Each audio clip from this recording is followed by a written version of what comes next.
Hutan pohon pala di desa Sangeh tidak bisa dipisahkan dengan keberadaan Pura Bukit Sari yang berada di tengah hutan pala tersebut. Keberadaan pohon pala ini memang sedikit unik, karena di sekitar daerah tersebut tidak ada pohon seperti itu. Hutan pohon pala ini disebut Bukit Sari, padahal daerah di mana pohon pala itu tumbuh berupa dataran saja bukan bukit. Entah siapa yang memberikan nama pohon ini pohon pala. Mungkin tak ada yang pasti tahu betul. Dalam bahasa Sanskerta kata pala artinya melindungi, sedangkan kata fala artinya buah. Untuk menyebutkan nama pohon di Pura Bukit Sari Sangeh ini apa pala atau fala, penulis sendiri tidak jelas tahu asal-usulnya. Kalau digunakan kata pala, memang pohon besar dan tinggi-tinggi tersebut sebagai pohon pelindung. Akarnya dalam dan luas dapat meresap dan menyimpan air hujan. Pohonnya yang besar tinggi dan rindang dengan daunnya yang hijau itu juga dapat melindungi udara dari polusi.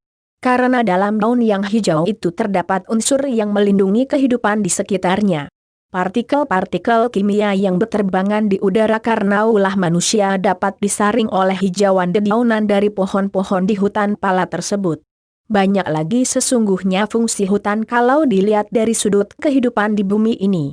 Adanya Pura Bukit Sari di hutan pohon pala desa Sangeh Kecamatan Abian Semal Kabupaten Badung ini diceritakan secara mitologis dalam lontar babat Mengwi. Diceritakan Putri Ida Batara di Gunung Agung berkeinginan untuk disungsung di kerajaan Mengwi.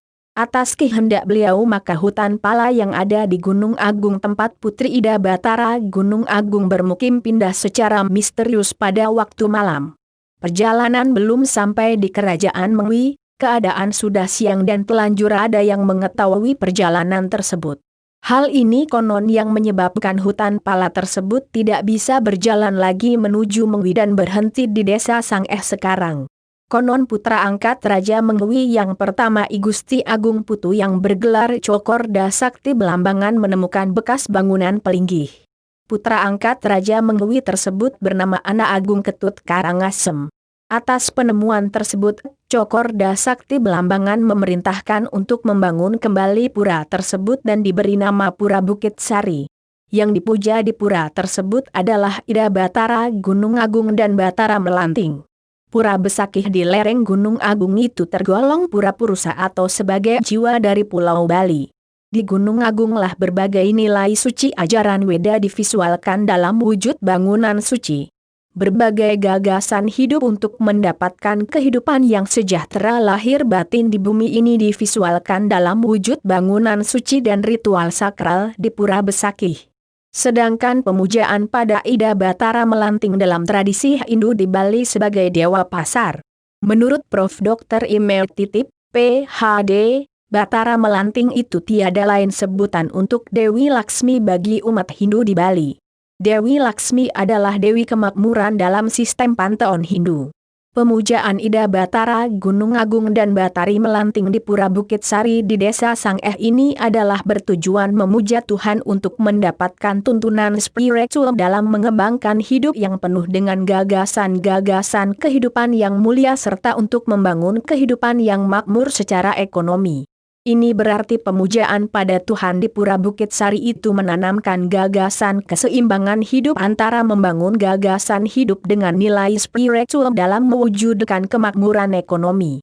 Memang pada kenyataannya kemakmuran ekonomi justru akan menjadi bumerang untuk mendorong pengumbaran hawa nafsu kalau tidak dikendalikan oleh gagasan-gagasan hidup di bidang spiritual. Kalau dua aspek kehidupan tersebut diwujudkan secara seimbang maka akan terbentuklah manusia dan masyarakat yang seimbang lahir batin. Kalau manusia dan masyarakat yang demikian itu menghuni bumi ini, maka bumi ini akan menjadi wadah kehidupan yang aman, damai dan sejahtera. Di Pura Bukit Sari ini terdapat tidak kurang dari 36 bangunan suci. Ada palinggih utama dan ada pelengkap. Ada pelinggih Pademasari Penyawangan Ulun dan Uberatan. Ada 2 Pademasari sebagai pelinggih Ratu Puncak Angin dan Ratu Puncak Kauih. Kemungkinan pelinggih ini untuk penyawangan ke Gunung Agung dan ke Pura Batur atau Ratu Batara Melanting.